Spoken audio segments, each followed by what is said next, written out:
నువ్వు ఎన్ని మనవులు అడిగావో న్యాయమైనవి, న్యాయమైనవి, న్యాయమైనవి, నీకు క్షేమకరమైనవి, నీ బిడ్డలకు క్షేమకరమైనవి, సమాజానికి దీవెనకరమైనవి, సంఘానికి క్షేమకరమైనవి నువ్వు మోకరించి ఎన్ని ప్రార్థనలు చేశావో, ఎన్ని అడిగావో నువ్వు అనుకుంటావు అవన్నీ గాలికి పోయినాయేమో అని. పొర్రపాటును కూడా పోవు.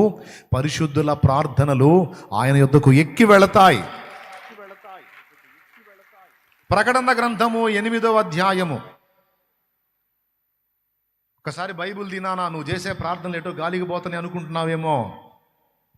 పొర్రపాటు నువ్వు నడుస్తా పలికినా, నువ్వు పరుండి దేవా నాకు సహాయం చేయయ్యా ఈ విషయంలో అని నువ్వు పరుండి మొర్ర పెట్టినా, నువ్వు పడకలో మొర్ర పెట్టినా, నడకలో మొర్ర పెట్టినా, మోకరించి మొర్ర పెట్టినా, కూర్చొని మొర్ర పెట్టినా, వాష్రూమ్లో స్నానం చేసుకుంటా అప్పుడేదో గుర్తొచ్చి దేవా నాకు ఇలా చెయ్యవా అని నువ్వు అక్కడ కోరినా, నువ్వు ఎక్కడ కోరినా నా తండ్రి అని నువ్వు పిలిచినప్పుడు ఏమి నా కుమారి అంటాడు ఆయన. నువ్వు ఏ స్థితిలో ఉండి నా తండ్రి అన్నప్పుడు ఏమి నా కుమారుడా అంటాడు ఆయన. నీవు చేసిన మనవి వినబడినది అంటాడు. వినలేకపోవటానికి ఆయన చెవులు మందంగా లేవు. తెలుసా మీకు? చేసి ఉన్న ప్రార్థన నేను మరచిపోయినా నువ్వు మరచిపోవుగా నా మంచి నాయనా. నాయనా, నాయన అంటే ఏంటో తెలుసా? నానా. తెలంగాణలో ఇప్పటికి కూడా నాయన అని పిలుస్తారు తండ్రిని. చేసి ఉన్న ప్రార్థన నేను మరచిపోయినా నువ్వు మరచిపోవుగా నా మంచి నాయన. అవసరాన్ని తీర్చమనే నా దీనయాచన. అవసరాన్ని అంటే తెలుసా, ఎప్పటికప్పుడు చూడయ్యా అని అడుక్కుంటాను నేను, కానీ నా భవిష్యత్తు కూడా దాచిపెడతావు నాయన నువ్వు అని దాని అర్థం. ఎప్పటికప్పుడు అవసరాలు తీర్చమని అడుగుతూ ఉంటాను నేను, కానీ నా ఫ్యూచర్ని కూడా డిజైన్ చేసి ఏ సంవత్సరానికి ఏ నెలకి ఏది అందాలో మొత్తం నాకు దాచిపెడతావు నాయన నువ్వు. అవసరాన్ని తీర్చమనే నా దీనయాచన. పట్టజాల పోతినిగా నీవిచ్చిన దీవెన. పట్టజాల పోతినిగా నీవిచ్చిన దీవెన. అధికముగా చేయగలవు యేసయ్యా. నాకు చాలిన దేవుడవు. అధికముగా చేయగలవు యేసయ్యా. నాకు చాలిన దేవుడవు నీవేనయ్యా. అడిగే వాటి కంటే ఊహించే వాటి కంటే. ప్రకటన గ్రంథం 8వ అధ్యాయము 3వ వచనం. చదువు. మరియు సువర్ణ ధూపాతి చేత పట్టుకుని ఉన్న వేరొక దూత వచ్చి బలిపీఠం ఎదుట నిలువగా సింహాసనం ఎదుట ఉన్న సువర్ణ బలిపీఠము పైన పరిశుద్ధులందరి ప్రార్థనలతో కలుపుటకై అతనికి బహు ధూపద్రవ్యములు ఇయ్యబడెను.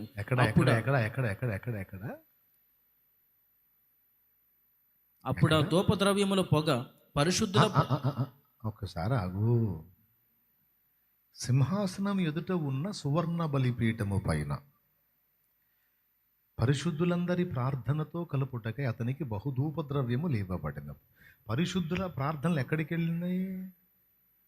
సింహాసనము ఎదుటనున్న సువర్ణ బలిపీఠం మీదకి వెళ్ళినాయి. సింహాసనాసీనుడు ఎవరు? ఆయన ఎదుట సువర్ణ బలిపీఠం, దాని మీద అక్కడున్న ఈ ప్రార్థన. బాయ్ నేను చెప్పాను అడుందా? మరి నీకు పని చేస్తుందా? ప్రార్థన చేస్తే ఏమొచ్చింది? ప్రార్థన చేస్తే ఏమొచ్చి? ప్రార్థన ఆయన దగ్గరికి వెళ్ళిద్ది. తిక్కలోడ వెళ్ళిద్ది. వెళ్ళదని నిద్రలో కూడా అనుకోవద్దు. అబ్బా ఖచ్చితంగా వెళ్ళిద్ది. నువ్వు అడుగు, ఎన్ని అడుగుతావు అడుగు, మొత్తం అడబెట్టుకుంటాడు. సింహాసనం ఎదుటనున్న సువర్ణ బలిపీఠం మీద నుండి మళ్ళీ పైకి వెళ్తుందంట. చదువు, భలే ఉంటుంది ఆ మాట. అక్కడి నుంచి చదువు. 4వ వచనం చదువు నాన్న. అప్పుడు ఆ ధూపద్రవ్యముల పొగ పరిశుద్ధుల ప్రార్థనలతో కలిసి దూత చేతిలో నుండి పైకి లేచి దేవుని సన్నిధిని చేరెను. ఏమండి మళ్ళీ ఒకసారి చదువుతారు చూడండి. అప్పుడు ఆ ధూపద్రవ్యముల పొగ పరిశుద్ధుల ప్రార్థనలతో కలిసి దూత చేతిలో నుండి పైకి లేచి దేవుని సన్నిధిని చేరెను. ఆ మాట దేవుని సన్నిధి, ఆ ప్రార్థనలు అని రౌండ్ కొట్టి దేవుని సన్నిధి చేరెను. అవి రెండు కలిపి చదవాల. ప్రార్థనలు, దేవుని సన్నిధి చేరెను. చెప్పు. ప్రార్థనలు. ధూపం ఏంటో తెలుసా? స్తుతి. స్తుతి. నైవేద్యములు, దహన బలులు నీవు కోరవుగా. నైవేద్యములు, దహన బలులు నీవు కోరవుగా. నా ప్రాణాత్మ శరీరము బలి అర్పణ కాగా. నా జిహ్వ బలులు స్తోత్ర బలులుగా మారిపోయనే. నా జిహ్వ బలులు స్తోత్ర బలులుగా మారిపోయనే. ఏమండి మీకు వచ్చులే. ఎక్కడికి వెళ్తున్నాయి తమ్ముడు? దేవుని సన్నిధికి. అయితే ఒక్క మాట గుర్తుపెట్టి అదొక్కటి చెప్దామని. నీ ప్రార్థనలు దేవుని సన్నిధికి వెళ్తున్నాయి. వెళ్ళినప్పుడు దేవుడు వాగ్దానాలు నీ దగ్గరకు వస్తాయి. అర్థమైందా? ప్రార్థన విన్నవాడు ఏం చేస్తాడు? ఇస్తానని ప్రామిస్ చేస్తాడు. ప్రార్థనలు వెళ్ళి ఏం చేస్తే వాగ్దానాలను తీసుకొని వస్తాయి. గుర్తుపెట్టుకో. ఆ వాగ్దానాలు మీ అందరూ పొందుకున్నారు. అయితే అబ్రహాముని ఏమని ఆశీర్వదించాడు ఆయన? ఇది టర్నింగ్ పాయింట్. ముందు చెప్పాను, దీవించటమా, దీవెన తెచ్చుకోవటమా, దూషించటమా, శాపం తెచ్చుకోవటం అనేది మీ చేతుల్లో ఉంది. తస్మాత్ జాగ్రత్త అని ఒక హింట్ ఇచ్చా. దానికి ఒక గంట తీసుకుంది. స్తోత్రం. ఆ హింటుకు గంట. అయితే పర్వాలేదు, అది ఎప్పటికీ మైండ్లో ఉంటే మీరు భద్రంగా ఉంటారు. తొందరపడి నోరు జారకుండా దైవజనుల విషయంలో జాగరూకులై ఉంటారు, దేవుడు ఏర్పరచుకున్న వారి విషయంలో. ఎందుకంటే న్యాయాన్యాయ విచక్షణ దేవుడు ఎరుగును గనుక సమస్త కార్యాలు దేవుడే చూస్తాడని దేవునికి అప్పచెప్పి ఏ దైవజనుడి విషయంలోనైనా జాగరూకులై ఉండండి. ఓకేనా? విమర్శలను, నిందలను ఆనందించవద్దు. భయపడి, దేవునికి భయపడి జాగరూకులై ఉండాలి. అది అయిపోయింది, హింట్ అయిపోయింది. ఇప్పుడు అంశంలో నేను ప్రధానంగా ఈవేళ మీకు చెప్పాలనుకున్న విషయం చెప్తున్నాను, వినండి. ఇది ఎక్కువ నిడివి ఉండదు. నాకు తెలిసి అంతా ఒక 10 minutes లెక్కేసుకో. కావాలంటే ఒక 10 నిమిషాల్లో నేను ముగించకపోతే అప్పుడు అడుగు. ఎందుకంటే నేను చెన్నై పోవాలి కాబట్టి. దేవునికి స్తోత్రం కలుగును గాక. హల్లెలూయా.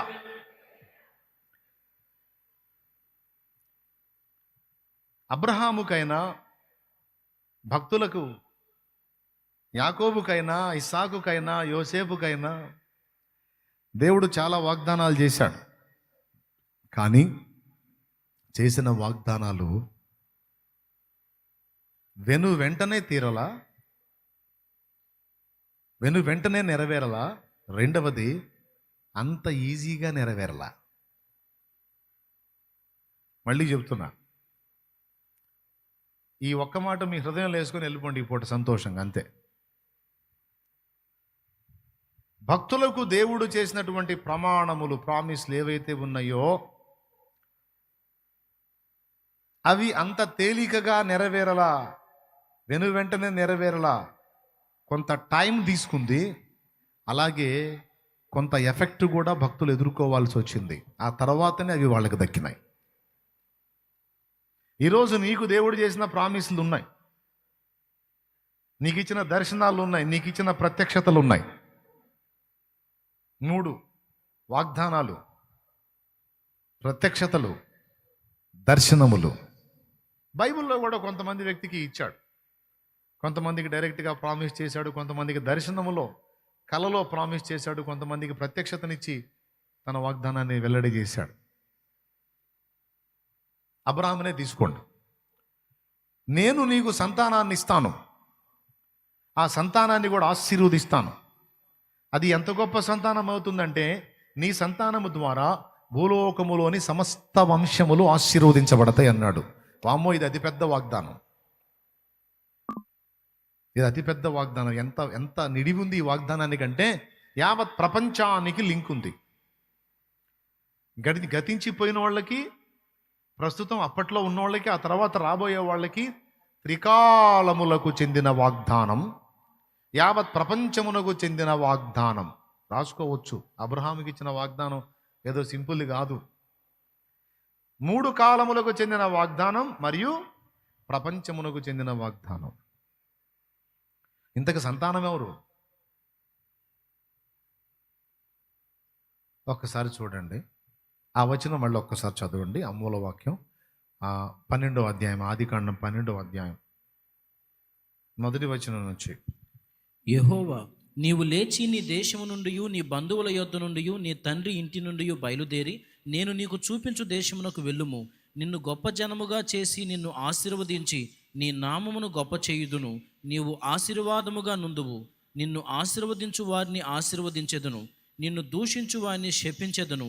భూమి యొక్క సమస్త వంశములు నీ యందు ఆశీర్వదించబడునని అబ్రాహాముతో. నీ యందు నీ ఒక్కడి ద్వారా ఎట్లా సాధ్యం? సమస్త వంశములు అన్నది రౌండ్ కొట్టండి. మరో చోట అంటాడు నీ సంతానము వలన అంటాడు. మరో చోట నీ సంతానము వలన.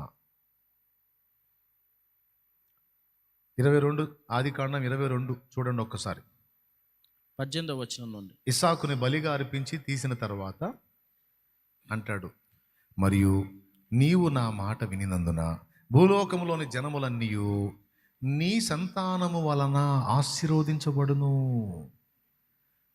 నా తోడని ప్రమాణం చేసి ఉన్నానని యెహోవా సెలవిచ్చిన నేను. ఒక్కసారి ఆ వచనం మళ్ళీ చూపిస్తాను చూడండి. భూలోకములోని జనములన్నీయు, వంశములు, జనములు అన్ని, భూలోకములోని జనములన్నీ నీ సంతానముల వలన అన్నాడా, సంతానము వలన అన్నాడా? సంతానములు అంటేనేమో బహువచనం. సంతానము అంటే ఎవరి సంతానం?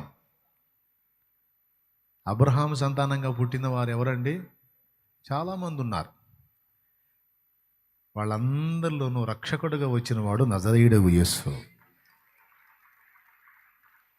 మత్తయి సువార్త 1:1 అబ్రహాము కుమారుడగు దావీదు కుమారుడైన యేసుక్రీస్తు వంశావళి. ఇంకా నాకెళ్ళి చూడండి, ఉంటుంది ఆ మాట, అట్టనే ఉంటుంది. ఎవరి కుమారుడగు? అబ్రహాము కుమారుడగు దావీదు కుమారుడైన యేసుక్రీస్తు వంశావళి. అబ్రహాము కుమారుడట, దావీదు కుమారుడట. ఇప్పుడు చూడండి, ఆదాం మొదలుకొని ఇప్పటి వరకు ఉన్నోళ్ళు, ఇక నుంచి భవిష్యత్తులో రాబోయేవాళ్ళు అందరికీ సరిపోయిందిగా యేసు రక్తం. ఏ నరుని రక్త, మరి టైం అవుతుంది అందుకని ఆపుతున్నానులే. మళ్ళీ వెళ్ళొద్దు మీరు. పాడేదా? మరి చేతులు ఎత్తలేదుగా. అట్టయితే ఓకే. ఏ నరుని రక్తమైనా పాపములను కడుగగలదా? ఏ నరుని రక్తమైనా శాపములను బాపగలదా? ఏ నరుని రక్తమైనా పాపములను కడుగగలదా? ఏ నరుని రక్తమైనా శాపములను బాపగలదా? పాపాలనే కడిగి శాపాలనే బాపి, పాపాలనే కడిగి శాపాలనే బాపి పరిశుద్ధపరచును నా యేసు రక్తము. పరిశుద్ధపరచును నా యేసు రక్తము. యేసు రక్తము పరిశుద్ధ రక్తము. యేసు రక్తము అది దైవ రక్తము. యేసు రక్తము పరిశుద్ధ రక్తము, యేసు రక్తము, అతి దైవ రక్తము, యేసు రక్తము, అతి దైవ రక్తము, యేసు రక్తము, అతి దైవ రక్తము, నిర్దోషమైనది. దేవునికి మహిమ. ఆయన రక్తంతో ఆదాం మొదలుకొని చివరి కాలం వరకు ఉన్న వ్యక్తులందరికీ ఆయన రక్తం వల్ల రక్షణ కలుగుతుంది. ఆ సంతానం ఎవరో కాదు, యేసే అంటాడు పత్రికలో పౌలు మహనీయుడు. దేవునికి మహిమ. ఓకేనా? ఎంత పెద్ద వాగ్దానం అండి. 3 కాలాలకు చెందిన వాగ్దానం, ప్రపంచం మొత్తానికి చెందిన వాగ్దానం. ఎంత పెద్ద వెయిట్ ఉందో వాగ్దానం. అంటే వాగ్దానం ఏంటంటే తెలుసు, ఒట్టు. ఒట్టు అని, మనకు ఒట్టు అంటే గట్టిగా అర్థమైంది. అందుకని నేను నీకు ఇలా చేస్తాను ఒట్టు అని, అట్లా నీ కూడా వాగ్దానాలు చేసి ఉండొచ్చు. అయితే అబ్రహాము పొందిన వాగ్దానం ఎలా స్వతంత్రించుకున్నాడు? 2 విషయాలు బాగా గుర్తుపెట్టుకోండి. మొదటిది, దేవుని సమయము కొరకు నిరీక్షించాల్సి వచ్చింది. బ్రదర్స్, సిస్టర్స్, దేవుని టైం కొరకు ఎదురు చూడాల్సి వచ్చింది. డింగమని అయిపోలా, వెయిట్ చేయాల్సి వచ్చింది. ఓకే, ఒకటి. రెండోది, అది పొందడానికి కొన్ని త్యాగాలు కూడా చేయాల్సి వచ్చింది, కొన్ని ప్రతికూలతలు కూడా ఎదుర్కోవాల్సి వచ్చింది. ఇది రాసుకోమ్మా, ఇదమ్మా నోట్ చేసుకోవాల్సింది. కొన్ని త్యాగాలు చేయాల్సి వచ్చింది, కొన్ని ప్రతికూలతలు కూడా ఎదుర్కోవాల్సి వచ్చింది. ఓకేనా? ఆ వాగ్దానం నెరవేరడానికి ఇంచుమించు అంత టైం పడితే, 25 ఏళ్ల టైం పడితే, అన్నేళ్ళు ఓపికతో ఎదురు చూశాడు.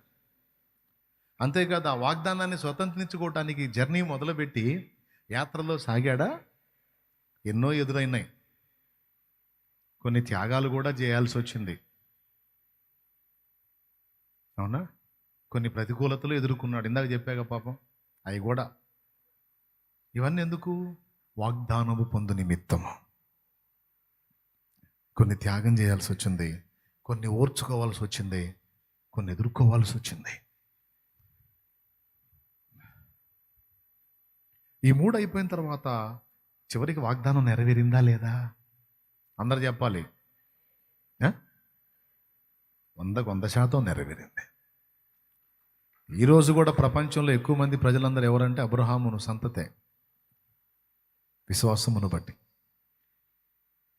తెలుసా? మాట ఇస్తే తప్పడు. ఎవరో మన దేవుడు. దాన్ని పొందుకోవడానికి 1 నిరీక్షించాల్సి వచ్చింది, 2 కొన్ని త్యాగాలు చేయాల్సి వచ్చింది, కొన్ని ప్రతికూలతలు, 3 విషయాలు. నంబర్ 1 రాసుకోండి. దేవుడు అనుగ్రహించేంత వరకు నిరీక్షించుట 1. రెండవది, దాన్ని పొందడానికి అవసరమైతే కొన్ని త్యాగాలు చేయవలసి వచ్చుట 2. మూడవది, కొన్ని ప్రతికూల పరిస్థితులు, కొన్ని శోధనలు కూడా ఎదుర్కొనవలసి వచ్చుట 3. ఈ 3 ఆయన కలిగి ఉండి ఆ వాగ్దానాన్ని లేదా ఆ ఒట్టుని, ఆ ప్రామిస్ని సాధించుకోవడానికి అసలు కారణం ఏంటో తెలుసా? విశ్వాసం. విశ్వాసం.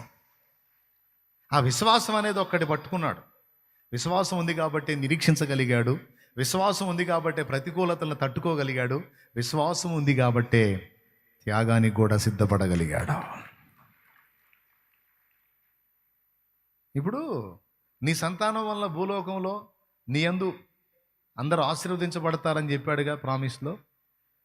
మరి ఇచ్చింది ఒకడిని, ఆ ఒకడిని బలి చేయమంటాడేంది? అంటే ఇందులో ఏదో తిరకాసు ఉంది, అందుకే వెనకాళ్ళ. అసలు నాకు ఇచ్చిన వాగ్దానం ఏంది? నిన్ను గొప్ప జనముగా చేస్తాను అన్నాడు. గొప్ప జనముగా చేస్తానని లేక లేక ఒక్కడిని ఇచ్చాడు. ఈ ఒక్కడిని వేసేయమంటాడేంది? మొరియా దేశం అందు నేను నీకు చూపించే పర్వతం మీద బలి ఇమ్మంటాడు. మరి ఈ ఉన్నవాడిని లేపేస్తే నెక్స్ట్ ఏంటి?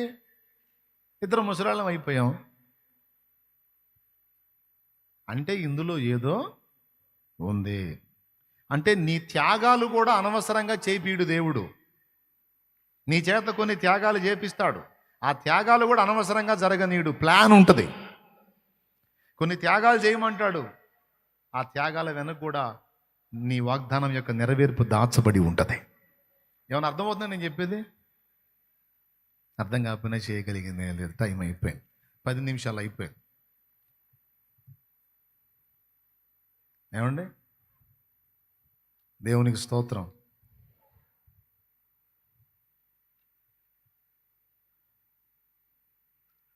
చూస్తారని లేవండి, ప్రార్థన చేసుకుందాం. ఇంకా టైం అయిపోయిందా? మధ్యప్రదేశ్ ఖాళీ అయిపోయి ఉంటుంది. పండి తినిపండి ఇక. త్యాగాన్ని చేయగలిగాడు, పరిస్థితులను ఎదుర్కోగలిగాడు, దేవుడు అనుగ్రహించేంత వరకు సుదీర్ఘకాలం నిరీక్షించగలిగాడు. దేన్ని బట్టి తెలుసా? కేవలం విశ్వాసం. యోసేపు అయితే ఏకంగా దర్శనాలు చూశాడు 2 సార్లు కలలో. నీకు కూడా దేవుడు కొన్ని చూపించి ఉండవచ్చు. నెరవేరుతాయి ఖచ్చితంగా. నీ ప్రార్థనలకు జవాబులు వస్తాయి ఖచ్చితంగా. అయితే వాటిని స్వతంత్రించుకోవడానికి నేను చెప్పిన 3 యోసేపు కూడా ఎదుర్కొన్నాడు. అన్నలందరూ కాలు మొక్కినట్టు చూశాడు దర్శనం. పాపం చెప్పాడు వాళ్ళకి, చెప్పి శత్రువు అయ్యాడు.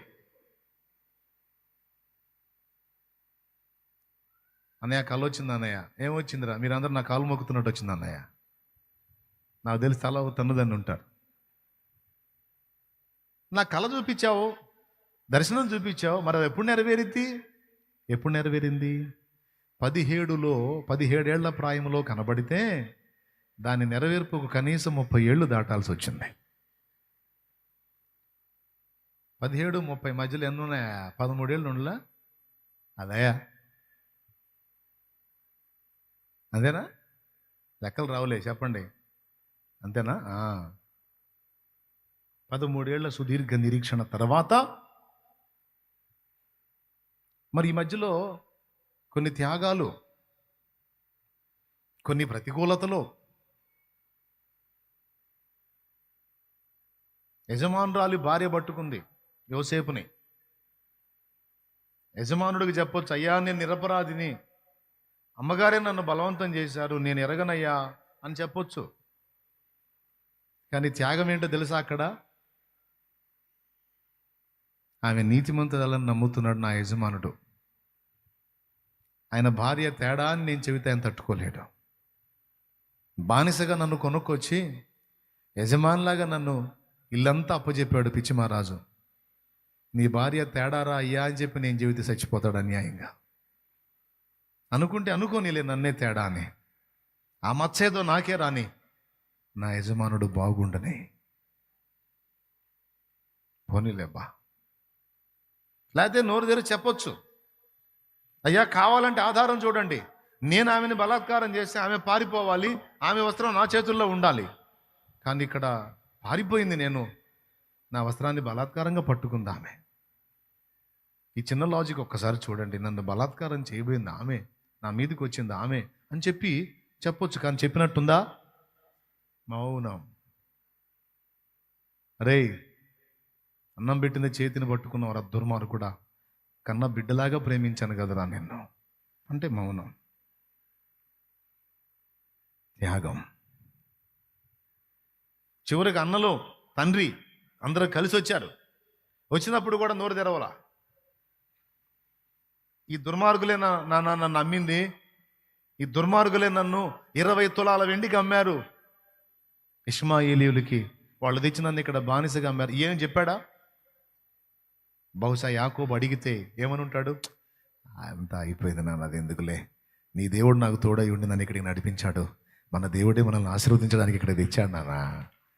అదంతా అదొక రకంగా జరిగిందిలే, విచిత్రమైన రీతిలో అయిపోయిందిలే నాన్న.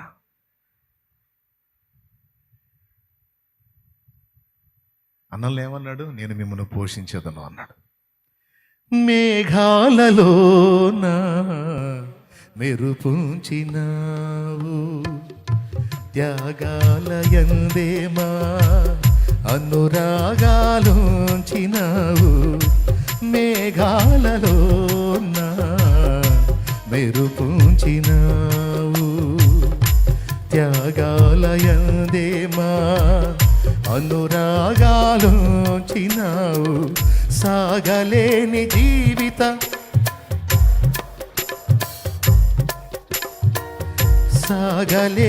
జీవిత సమరములో వేగమే దూతనంటి తావుగా నిలిపావు. చాలునయ్య నీ కృప నా జీవితానికి. సాగిపోదు యేసయ్యా సాగరాలే ఎదురైనా. సాగిపోదు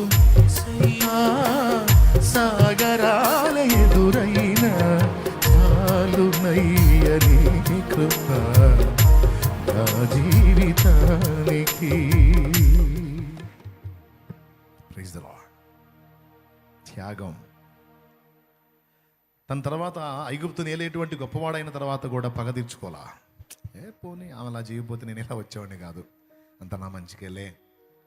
ఇప్పుడు చెప్పండి, అంత ఈజీగా దొరికిందా వాగ్దానం యొక్క నెరవేర్పుమా?